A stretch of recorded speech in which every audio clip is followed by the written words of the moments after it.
11th of December, all Year 12 Physics students who undertook the ATAR pathway received their ATAR. And I was one of them. I still remember how hard I worked for it, spending countless hours studying, having lo-fi music played in the background. I worked really hard, not only to open myself to more options for uni, but also to prove to myself that I can do it. On the 11th of October, I finished my first ever VCE exam for the year, the music performance exam. I walked out quite confident, and I thought I had done my absolute best. I thought I probably got a pretty good result too. And for the next 2 weeks, I worked hard in preparation for the English exam.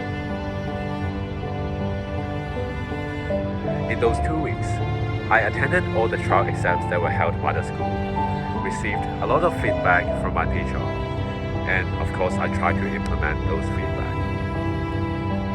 However, I knew that I was low-key coked the day I did my exam, because I only got 3 to 4 hours of sleep the night before. Probably because I was feeling both excited and nervous, and that really impacted my ability to write on that day. And the prompts and argument analysis were the most straightforward to me as well, so I was low-key panicking through the exams. I feel like my brain wasn't working well enough, and honestly, after that exam, I didn't even know what the heck I wrote.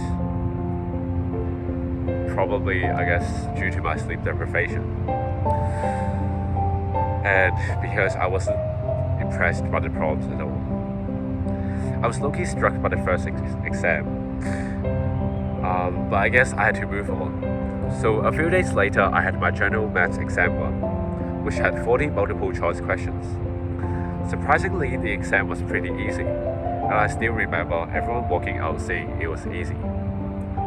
So very soon, the official results came out, and I realized that I got a 39 out of 40. So I got one wrong because of a stupid mistake. I was kinda happy but was kinda disappointed because I knew that the exam was pretty easy, but I still made one stupid mistake just because of the wording of the question. Anyway, I prepared for exam 2 and HHD that weekend, and then I did exam 2 and HHD on Monday and Wednesday respectively.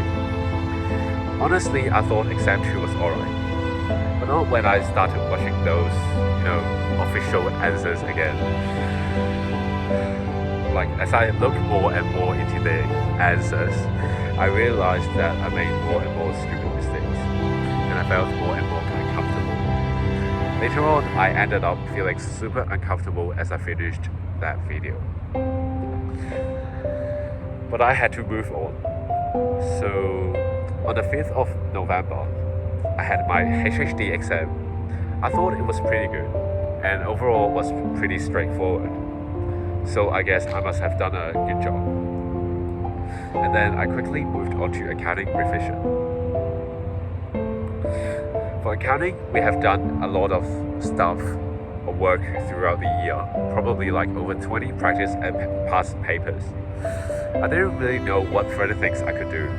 So I reviewed the PowerPoints, we did some questions, and looked at my past mistakes. And of course, I did some more practice exams. And on the 7th of November, I did my accounting exam, and I thought it was alright. However, basically every person from my class walked out saying it was super easy. So I low-key started panicking again. And soon, I realized I made a couple of mistakes. But, I guess whatever, it is what it is, and it is already done. So after the accounting exam, I felt half relaxed. Yet I can't fully relax yet, because I still have stuff to work on. I still had the music written exam on the 14th of November, which was in a week after accounting. And then I planned what I should do for each day, but also without over-pressuring myself. So I did a couple of past papers, reviewed my mistakes, and did this continuously. I thought I improved a lot, but I think in the exam I still stuffed up the rhythmic dictation part a little bit. But who cares? I mean, after this exam, I was all done. I was all done with public exams in my life, and I don't have to worry about that anymore. So I guess it's pretty much about worrying about the results, right? And the thing is, I didn't care about my results. I thought it was a measure of my extent. Oh my gosh, a measure of my success to some extent. So I was basically really looking forward to seeing my results, given I thought I did pretty well on my exams. However, the day before its release, I was pretty much panicking. And the night before, I basically got only like 3 hours of sleep. I woke up at 3 a.m., then lay on my bed imagining what results I was going to see. As it approached like closer and closer to 7 a.m., I got more and more nervous. And at 7 a.m., I witnessed my results with my parents. So, accounting? Alright, are you guys ready?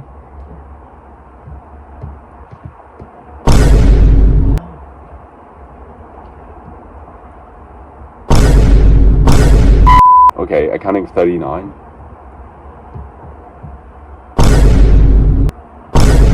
Okay, 41 EAL. Health. 3. General maths. 42. Music. Oh, 41. Oh, I feel like it's not gonna be great. What the? Alright, I know what some of you will be thinking. Come on, it's literally like a 96.75, bro. Why are you even sad? You look quite happy, you didn't even look sad at all. Okay, so from the surface I was smiling, right? But in my mind I was like, what the frick? And like, this couldn't be mine at all. My expectations were really high, and I literally expected a much higher ATAR, like in a 98 to 99 range. Like, I totally understand the stuff like ATAR doesn't define your worth, etc. But still, I thought I was pretty dumb, and I thought ATAR was everything, because I didn't meet my goal. I was then basically really down for the next few days. I felt uncomfortable whenever I saw stuff about ATAR. The funny thing is, I used to love watching ATAR reaction videos because it brings me anticipation and excitement about what I'm gonna see for my ATAR. I originally thought I could be one of those who reacts joyfully, but in the end, I didn't. The level of sadness increases as each study score is reviewed. And even until this point, I still don't understand why I got such study scores, which were lower than what I expected. I still feel kind of disappointed sometimes. Yet, I've come to realize something important.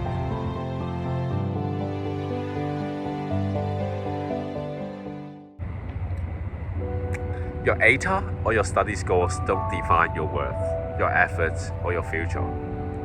It is just a number. Only a ranking based on your performance on the day of your exam. One moment in time.